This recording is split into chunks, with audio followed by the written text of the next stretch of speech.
Isyu, serbisyo publiko. Aksyon Radio! Sa Bacolod, Aksyon Radio! Aksyon Radio!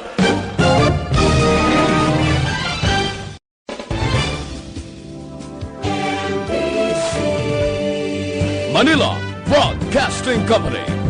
Sa balita, komentaryo, isyu, serbisyo publiko. Aksyon Radio! Sa Bacolod, Aksyon Radio! Aksyon Radio!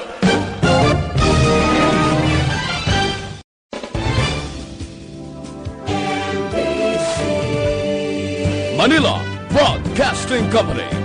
Sa balita, komentaryo, isyu, serbisyo publiko. Aksyon Radio! Sa Bacolod, Aksyon Radio! Aksyon Radio!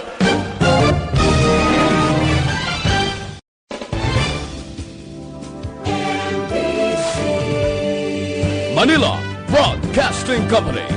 Sa balita, komentaryo, isyu, serbisyo publiko. Aksyon Radio!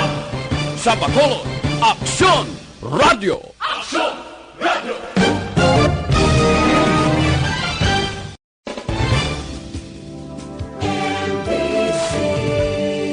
Manila Broadcasting Company. Sa balita, komentaryo, isyu, serbisyo publiko. Aksyon Radio! Sa Bacolod, Aksyon Radio! Aksyon Radio!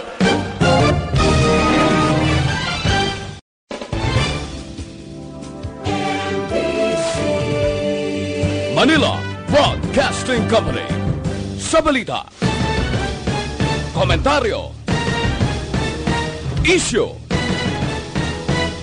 serbisyo publiko. Aksyon Radio! Sa Bacolod, Aksyon Radio! Aksyon Radio!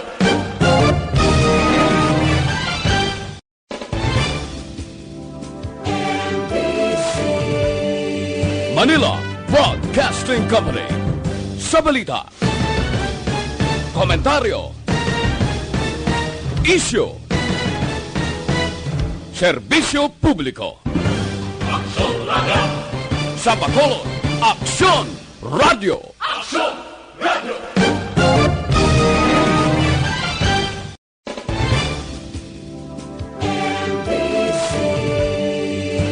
Aksyon Radio Philippines Standard Time, las 6:04. This time check is brought to you by ACS Manufacturing Corporation, ISO certified, world-class quality. Dunkin' Donuts, pasalubong ng bayan.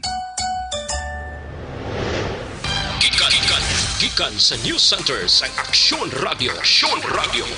Yari ang mga nagapangunang balita sa syudad sa Bacolod kag probensya sa Negros Occidental. Mga balita lokal, nasyonal, sa Aksyon Balitang Bayan. Numero 1, Aksyon Balitang Bayan. Numero 1, two-time kapisanan ng mga broadcasters, Golden Dev nominee for Best Provincial Newscast. Aksyon Balitang Bayan. Numero 1, Aksyon Balitang Bayan. Numero 1. Kagkaroon ang inyo News Team.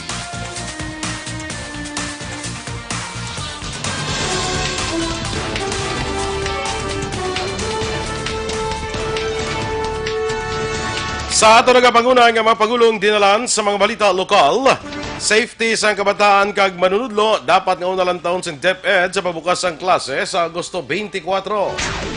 Transport Organization obligasyon nga magtukod sang kooperatiba para mahatagan sang special permit. Sa balita nasyonal, Pilipinas yara na sa ikaduha nga wave sa outbreak sa COVID-19 sunod naman kay Health Secretary Francisco Duque. Mas sobra 130,000 ka mga tawo iga-hire sang gobyerno para sa madasig nga contact tracing.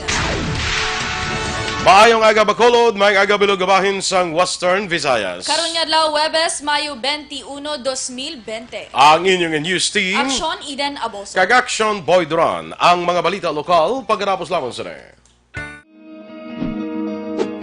labanan ng banta ng COVID-19 sa ating bansa, mahalaga ang kooperasyon ng bawat isa. Ang pananatili sa loob ng bahay ay isa sa pinakasimple pero pinaka-epektibong paraan para hindi kumalat ang virus. Kunwari, ikaw ang tuldok na ito. Malusog ka at malakas. Lumabas ka ng bahay. Ang hindi mo alam, may nakasalamuha ka ng may COVID-19. Tandaan, mahirap malaman kung sinong may virus, pero madali itong maipasa sa iba. Pwedeng naipasa na pala niya ang virus sa iyo nung umubo siya o bumahin. O baka naman ay nahawa na dahil humawa kayo sa parehong bagay na kontaminado. Ngayon ay mayroon ka na ring COVID-19. Isa ka ng carrier na makakahawa sa iba.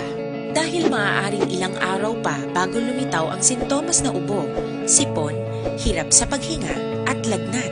Pwede ring wala kang nararamdamang sintomas, ngunit nakakahawa ka pa rin. Pag-uwi mo sa bahay, maaari mong mahawahan ang iyong pamilya. Kasama na rito ang lolo at lola mo o ang mga magulang mo na may edad. Sila ang may pinakamahina na depensa laban sa virus. Ang mga may sakit sa puso, diabetes, high blood, at iba pang pre-existing conditions, at mga buntis, mahina ang panlaban sa COVID-19. Kapag na-infect ang taong mahina ang immune system, posibleng magkaroon siya ng malalang karamdaman at kailanganing dalhin sa ospital. Sa patuloy na paglabas ng bahay at pagpunta sa pampublikong lugar, tinatayang maaari kang makahawa ng 3 pang tao at sila makakahawa ng mas marami pang iba. 20% ng mga nahawa ay maaaring maospital at dadami ng dadami ito habang mas kumakalat pa ang virus. Bukod sa dumaraming COVID-19 patients, marami pang ibang may sakit ang nasa mga pagamutan. Ang mga pasyenteng malubhang-malubha na ang karamdaman, hindi na maaasikaso. Wala ring lugar para sa mga pasyenteng may ibang karamdaman. Kaya nating iwasan ang patuloy na pagkalat ng COVID-19 kung iisipin natin ang kapakanan ng iba. Balitang Bayan, Numero 1.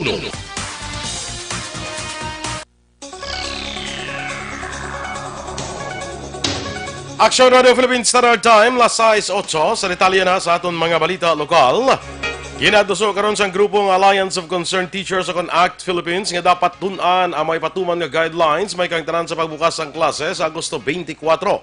Sunod kay ACT Bacolod President Richard Hilangre, una nga dapat lantawon sang Department of Education ang safety sang kabataan kag manunudlo nga magakadto sa eskwelahan.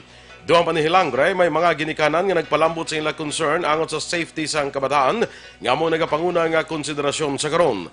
Palayag pa ni Hilangre nga sa karon, may 5 ka platform nga natunan ng DepEd. Ini ang inalakipan sang face-to-face teaching apang tubtob 20 lamang ang estudyante. Online, offline, modular o kun ang tulunan ginapadala sa estudyante kag blended o kun kombinasyon sang online, offline kag modular.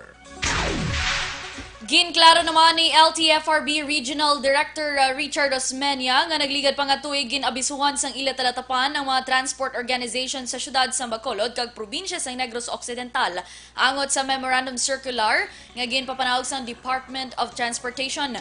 Iningin klaro ni Osmeña kasunod sa mga negatibo nga palayag sang pila ka mga lideres sa mga grupo matapos ang committee conference nga ginpatigayon ni Councilor Dindo Ramos kahapon nga adlaw. Dugang pa ni Osmeña, hindi man ang iya talatapan ang dapat pagbasulon sini nga sitwasyon, bangon nagpatuman lamang siya sang mando gikan sa nasyonal, ilabi na sa natalana nga implementasyon sang modernization. Dugang pa sini obligasyon sa mga transport organization nga magtukod sang kooperatibo kon korporasyon para matagan sang special permit. Sa karon ng Bacolod ang mayara na sang 3 tanan ka mga kooperatiba nga mayara sang ginabulubanta 200 ka mga miyembro nga tigayon nakaproseso sang ilang nga online application para naman sa special permit. Ginmanduan man ni LTFRB Region 6 Director Richard Osmeña ang pumunuan sang Valacar Transit Incorporated nga gilayon nga aktuhan ang natabo nga pagdagsa sa mga pasahero sa nagkalain-lain nga mga terminal sa palibot sang probinsya, umpisa nga nagbalik ang biyahe sa tuntelikdan nga Lunes. Sunod kay Osmeña, gilayon siniya ginpakiangutan ang management sa mga kumbuyahan matapos nakabaton sang mga reklamo. Sunod pa kay Osmeña, may ginpahamtang na nga mga security guards na nagkalain-lain nga mga terminal agud magpatigayon sang crowd control. Base sa pinaka-latest nga monitoring sang direktor, organisado na ang sitwasyon kag nasolbar naman ang problema, ilabi na sa social distancing. Wala naman nahadlok sa pagbiyahe ang transport sector. Sipiak nagpalayag ang Tagalan Transportation Office nga umpisahan na nila ang pagpanakop sa mga pasahero nga salakyan nga wala sa special permit sa mabot nga Hunyo 1 may kang tanan sa modernization program. Sunod kay Diego Malacad, Secretary General sa United Negros Drivers Operators Centers, magapadayon ang ila pagbiyahe bangod umpisa sa tuong Marso 16, wala pa sang desisyon ang gobyerno nasyonal kag wala sang deklarasyon may kang tanan sa nasambit nga programa. Nagapati si Malacad nga kinahanglan mag-ubra sang Memorandum Circular ang LTO kag ang LTFRB base lang sa kaundan sa mga Republic Act may kang tanan sa Land Transportation and Traffic Code. Sunod kay Malacad kun iduso kag ipatuman ang pagpanakop sa Hunyo 1, ila ini pamatukan paagi sa pag-untat biyahe bangod luyag nila nga depensahan ang suno sa iya interes sang kadamaan. Gina-question naman ni General Alliance of Workers Association kung gawa Secretary General Winnie Sancho kung bala masarangan sang probinsya nga akomodahon ang mga magapauli nga mga Negrosanon halin sa Manila sa idalom sang balik probinsya nga programa sang gobyerno. Suno kay Sancho, duda ini kung masarangan sang gobyerno probinsyal nga matagan sang trabaho ang magabalik sa idalom sang balik probinsya program tungod kung basihan ang karon nga sitwasyon nagakabudlayan na ang local government units nga hatagan sang trabaho ang yari na nagatiner sa probinsya. Duha pa ni Sancho nga posible ini nga magresulta sa pagsaka sang kanamuon sang mga unemployed nga mga Negrosanon. Ginaduso naman ni General Alliance of Workers Association Secretary General Winnie Sancho nga dapat magpatigayon sang impact evaluation matapos nga may pila na ka nakabalik nga negosyo kag trabaho kasunod nga ginahalugan na ang restrictions batog sa COVID-19. Sunod kay Sancho, importante nga ma-evaluate kung ano ang sitwasyon sang pila ka nagbalik na sa trabaho kag negosyo, subong man ang mga wala nalakip sa 50 o kung 75% nga ginpabalik sa trabaho. Ginako ni Sancho nga lulukduhon sang mga empleyado kag employer ang mga ginapagwa nga guidelines apang kinahanglan nga sundon para sa safety kag pangabuhian sang tanan. Nagalaon lamang si Sancho nga tamdon sang gobyerno nasyonal ang hingyo nga tutukan ang paghatag sang ayuda sa mga empleyado kag sa mga employer ilabi na sa maggagmay nga negosyo. Gindagsa naman sang tao ang opisina sang Land Transportation Office Bacolod City District Office para magpa-renew sang lisensya kag para magparehistro sa mga salakyan. Suno sa tagpamuno sang LTO Bacolod nga si Ruben Tampos, matapos ang duha ka bulan na rin sa nag-untat ang ilang operasyon tungod sa COVID-19 pandemic, liwat nga nagbukas sa ilang opisina para sa publiko. Sa piyak sa pagdagsa sa tao, ginpahig ni Tampos nga ginapatuman man sa istrikto sila ahensya ang social distancing kapag suksok sang face mask. Ginpahayag man ni Tampos nga ila ginahatagan sang prioridad sa pag-renew sa ilang mga salakyan ang mga plate numbers nga nagatapos sa 3, 4 kag 5 ukon ang mga nag-expire nga salakyan sa bulan sang Marso, Abril kag Mayo. Nagapanawagan si Tampos sa mga nagpag-iya sang expired na nga mga salakyan nga magpag-iangot sa LTO online pagi sa pagtawag o pag-text sa numero nga 0961-5592-082.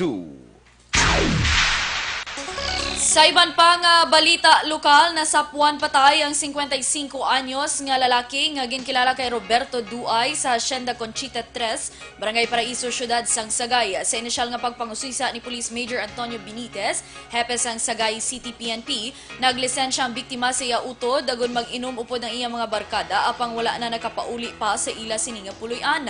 Adlaw sang Martes ang nasapuan na lamang ang bangkay sini sa kailamunan sang amo nga hacienda. Dugang pa ni Benitez, wala sang indikasyon nga ginpatay ang biktima apang padayon man ang ila sining investigasyon. Arestado naman ang isa ka 54 anyos sa bypass operation sa itong Martes, Mayo 19 sa Barangay Zone 11, Syudad sang Talisay. Ang nadakpan, ginkilala kay Julio Diaz, pumuluyo sa mga lugar. Sunod kay Police Lieutenant Ray Cordero, ang Deputy Chief of Police ng Talisay City PNP, si Diaz ang inakabing street-level target. Nakuha kay Diaz ang 8 ka sachet sa ginasuspetsuhan shabu nga nagabalor sang 60,500 pesos. Si Diaz ang preso sa karon sa custodial facility sa Talisay City PNP. Ginkumpirma naman ni NOCPO spokesperson Police Major Edison Garcia nga may minor reshuffling sa pila ka mga chief of police sa probinsya kasunod sang natabo sa syudad sa La Carlota kag Himamaylan. Sunod kay Garcia nagbayluhan na isang police station ukon na ginapamunuan kag ginapangunahan sanday Major Romeo Vargas nga na-assign sa La Carlota City PNP kag Lieutenant Colonel Jonel Guadalupe nga na-assign naman sa Himamaylan PNP. Sa karon ginahulat pa ni Garcia ang ipagawa nga order ni NOCPO Director Colonel Romeo Valeros kung sanday sinupa ang ipaidalom sa pagbalasa. Sa mga duwa man naton nga balita lokal, amat-amat na nga nahangpan sa publiko kung ano ka-importante ang pagsuksok sang face mask kag social distancing sa pagwa nila sa ila puloy-an. Personal ini nga nakita ni Bacolod City Director of Police Colonel Henry Biñas sa paglibot sa syudad sang Bacolod. Sunod kay Biñas, hindi malikawan kung kaisa nga mayara sang wala nagasuksok sang face mask kag wala ginasunod ang social distancing. Duha pa ni Biñas, ginahimo sang gobyerno ang tanan nga pamaagi agon masalbar ang ekonomiya kag hindi na madugangan pa ang mga biktima sang COVID-19. Samtang nagjutay naman ang turnout sa mga naglapas sa curfew kag liquor ban sa syudad sa Bacolod, sa piyak nga madamo naman ang nagkaladakpan nga naglapas sa hindi pagsuksok sang face mask kag social distancing. Ginklaro naman ni Biñas nga hatagan sang konsiderasyon ang pag-angkas sa motorsiklo sa mag-asawa kung ang tuyo magbakal sa ila kinahanglanon o kung magdulong sa trabaho. Naglamot naman sa 286 ka mga persona ang nagkaladagpan kahapon Mayo 20 sa syudad sa Bacolod matapos naglapas sa layi may kangtanan sa ginapatuman nga preventive measures agud mapaganhagan ang paglaptas sang COVID-19. Sa record sa mga kapulisan, 60 nadagpan sa Police Station number 1, 26 sa Police Station number 2, 25 sa Station 3, 57 sa Station 4, 17 sa Station 5, 4 naman sa Station 6, 19 sa Station 7, 15 sa Station 8, 14 sa Station 9, 14 naman sa Station 10, samtang 31 naman ang nadagpan sa mga personnel sang BCMF kag 4 sa MPG. Naibaloan ini nga mga persona mga ginpangdakop bangod wala nagasuksok sang face mask, wala nagapatuman sang social distancing, lakip na nagaangkas sa motorsiklo kag mayara naman sa mga menor de edad. Naibaloan silang ginahold sang 12 ka oras bag-o gina-release. Sa katapusan nga bahin sa aton balita lokal, napahaganaga na sa Bacolod City Police Office ang pagsulod sa mga pungluyo sa merkado, terminal kag malls matapos ginpahamtang ang Police Assistance Desk. Sunod kay Bacolod City Police Director Colonel Henry Biñas, inisyatibo ini sang kapulisan agud mapunggan ang paglaptas sang COVID-19.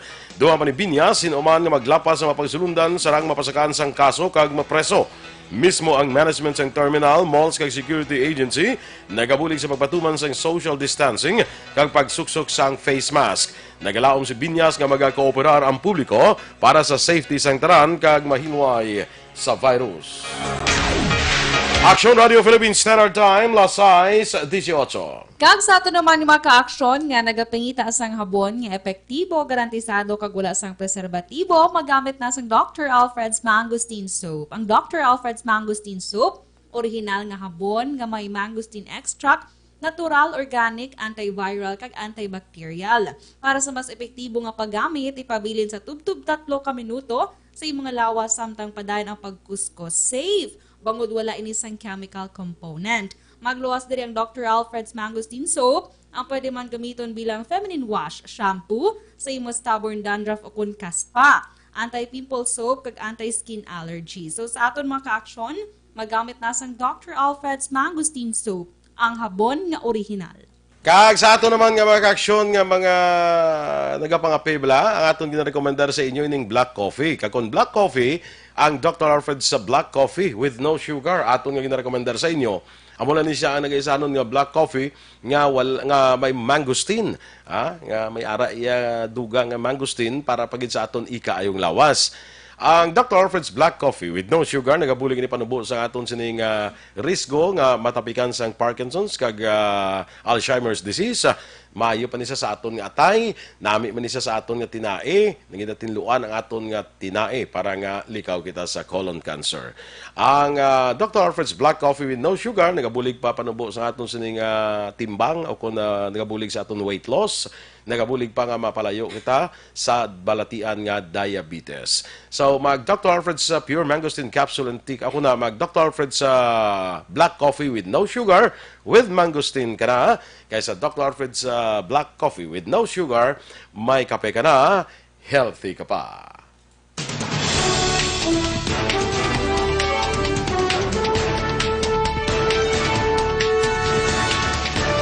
Pilipinas, yara na sa ikaduha nga wave sa outbreak sa COVID-19, sunod naman kay Duque. Samtang masobra 130,000 kamatao iga-hire sang gobyerno para sa madasig nga contact tracing. Ang mga balita nasyonal sa pagbalik sang Aksyon, Balitang Bayan, Numero 1. Life Extension. Para labanan ang banta ng COVID-19 sa ating bansa, mahalaga ang kooperasyon ng bawat isa. Ang pananatili sa loob ng bahay ay isa sa pinakasimple pero pinaka-epektibong paraan para hindi kumalat ang virus. Kunwari, ikaw ang tuldok na ito. Malusog ka at malakas. Lumabas ka ng bahay. Ang hindi mo alam, may nakasalamuha ka ng may COVID-19. Tandaan, mahirap malaman kung sino ang may virus, pero madali itong maipasa sa iba. Pwedeng naipasa na pala niya ang virus sa iyo nung umubo siya, o bumahin. O baka naman ay nahawa na dahil humawa kayo sa parehong bagay na kontaminado. Ngayon ay mayroon ka na ring COVID-19. Isa ka ng carrier na makakahawa sa iba. Dahil maaaring ilang araw pa bago lumitaw ang sintomas na ubo, sipon, hirap sa paghinga at lagnat. Pwede ring wala kang nararamdamang sintomas, ngunit nakakahawa ka pa rin. Pag-uwi mo sa bahay, maaari mong mahawahan ang iyong pamilya. Kasama na rito ang lolo at lola mo o ang mga magulang mo na may edad. Sila ang may pinakamahina na depensa laban sa virus. Ang mga may sakit sa puso, diabetes, high blood, at iba pang pre-existing conditions at mga buntis, mahina ang panlaban sa COVID-19. Kapag na-infect ang taong mahina ang immune system, posibleng magkaroon siya ng malalang karamdaman at kailanganing dalhin sa ospital. Sa patuloy na paglabas ng bahay at pagpunta sa pampublikong lugar, tinatayang maaari kang makahawa ng 3 pang tao at sila makakahawa ng mas marami pang iba. 20% ng mga nahawa ay maaaring maospital at dadami ng dadami ito habang mas kumakalat pa ang virus. Bukod sa dumaraming COVID-19 patients, marami pang ibang may sakit ang nasa mga pagamutan. Ang mga pasyenteng malubhang-malubha na ang karamdaman, hindi na maaasikaso. Wala ring lugar para sa mga pasyenteng may ibang karamdaman. Kaya nating iwasan ang patuloy na pagkalat ng COVID-19 kung iisipin natin ang kapakanan ng iba. Kailangan nating isipin at kumilos na parang bitbit na natin ang virus para hindi ito kumalat pa sa iba. Sundin ang social distancing. At hanggat maaari, manatili sa loob ng bahay. Kung talagang kinakailangang lumabas, panatilihin ang 1 metrong layo sa ibang tao. Maging malinis din sa katawan at sa kapaligiran. Parating maghugas ng kamay gamit ang sabon at tubig. At i-disinfect ang mga bagay na madalas hinahawakan. Ang mahalaga, mapabagal natin ang pagkalat ng COVID-19. Para mas kakaunti ang mga kailangang magpa-ospital at mabawasan ang mga Pilipinong magkakasakit. Magiging epektibo lamang ito kung mananatili tayo sa bahay. Sundin ang social distancing. Isang maliit na sakripisyo para sa buhay ng kapwa nating Pilipino. Tulong-tulong tayo. Let's beat COVID-19.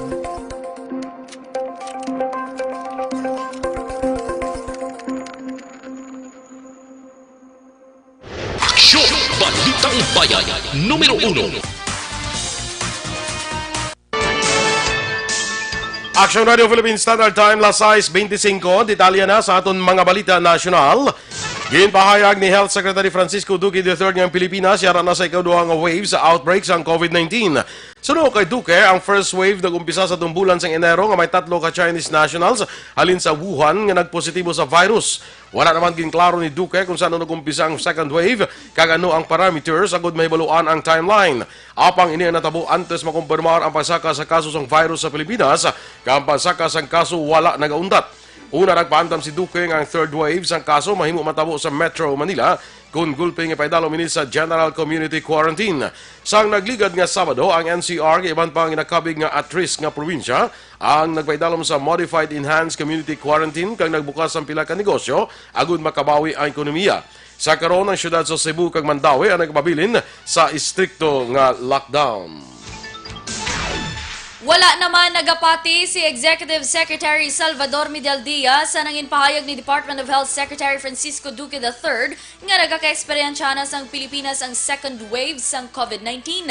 Suno kay Medialdea, wala inigin anunsyo ni Presidente Rodrigo Duterte kag iyagid lamang revelasyon ini ni Duque. Dugang pa ni Medialdea, wala pa ang second wave kag dapat ipangamuyo nga hindi ini maeksperiensyahan bangod mas mabudlayan ang tanan apang suno naman sa isa ka epidemiology expert ang second wave sang COVID-19 infection sa Pilipinas ang nag-umpisa sa tong katapusan nga semana sa bulan sang Marso. Suno naman kay Dr. John Wong, ang una nga wave ang nag-umpisa sa tong bulan sang Enero kundiin na record sang Pilipinas ang una nga 3 ka Chinese tourist gikan sa Hubei province nga nagpositibo sa COVID-19.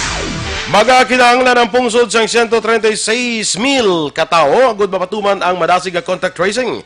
Ini ang ginpahayag ni Finance Undersecretary Carl Kendrick Chua nga moaman ang Acting Director General sa National Economic Development Authority sa ginapatagan nga hearing sa Senate Committee of the Whole. Suno kay Chua, sa ilang pagbanta, 136,000 ka mga contact tracers ang kinahanglan i-hire sa gobyerno.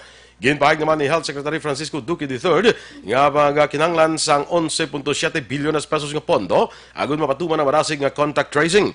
Ini kung pagasweldohan sang 30,000 kada bulan ang i-hire nga contact tracers. Duha pa ni Chua, may ginplastar na nga wage subsidy proposal ang NEDA agud mangin kabahin sang cash for work program sang ang mga pagakuhaon nga contact tracers.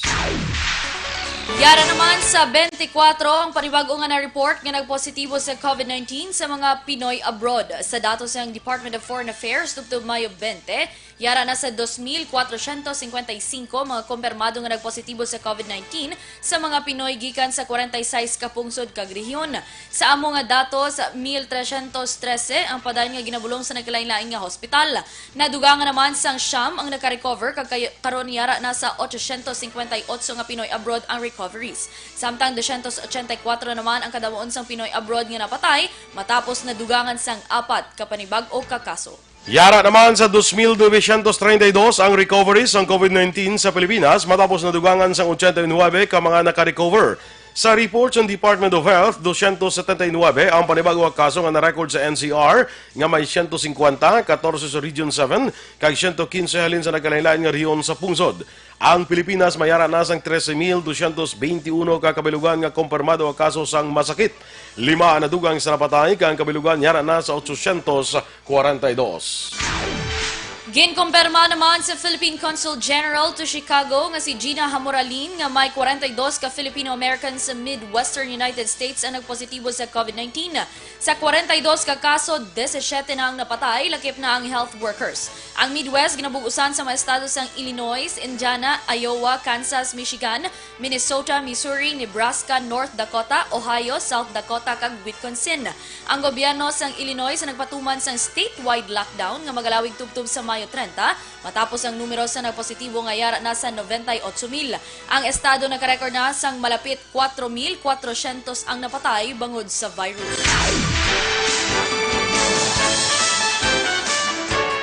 Mayara pa sang 7 ka COVID-19 testing kits nga ginaprubahan sang Food and Drug Administration. 2 sa ginaprubahan ang PCR kits kag 5 ang serologic.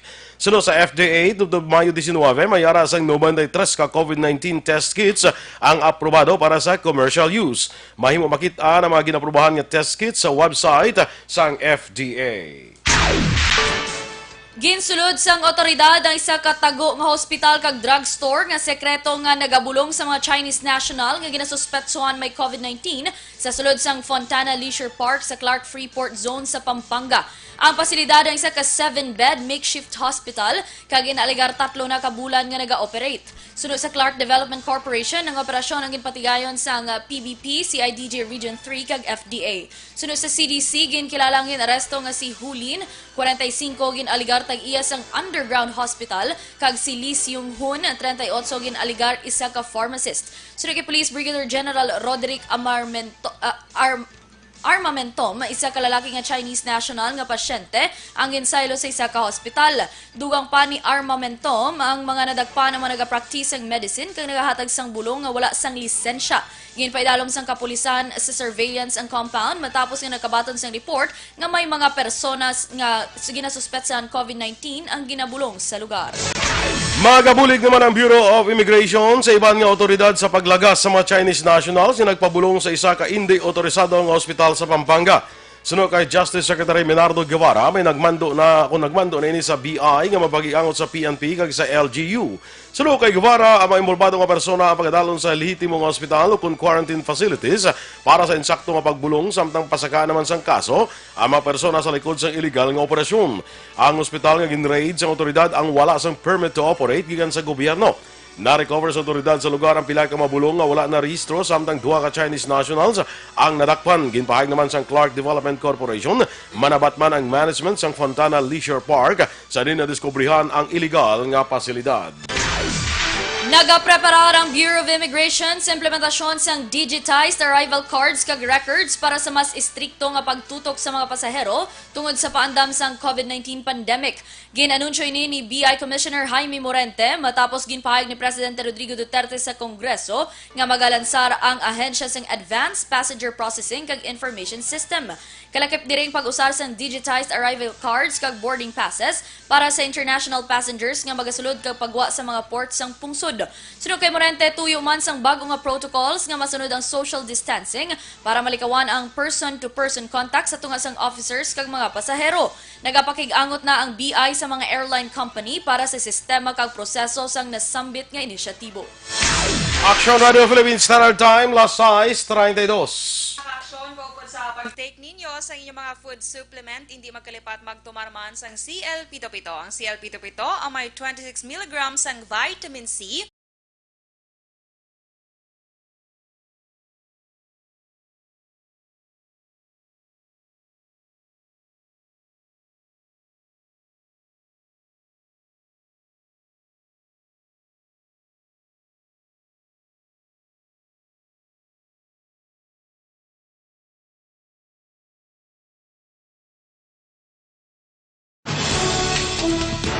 Ito yung mamatihan aton mga balita diri sa Aksyon, Balitang Bayan Numero 1. Standby na sa Aksyon Report, second portion, upod ka Aksyon, Fred Salanga. Balikay kita sa Aksyon Balita Morning Edition, upod gabon sa inyo news team. Aksyon, Eden Aboso. Kag Aksyon Boy Duran, una sa balita, una sa Aksyon, sa Bacolod Aksyon Radio.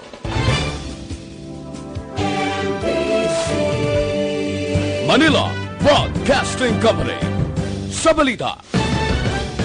Komentaryo. Isyu. Serbisyo publiko. Aksyon Radio.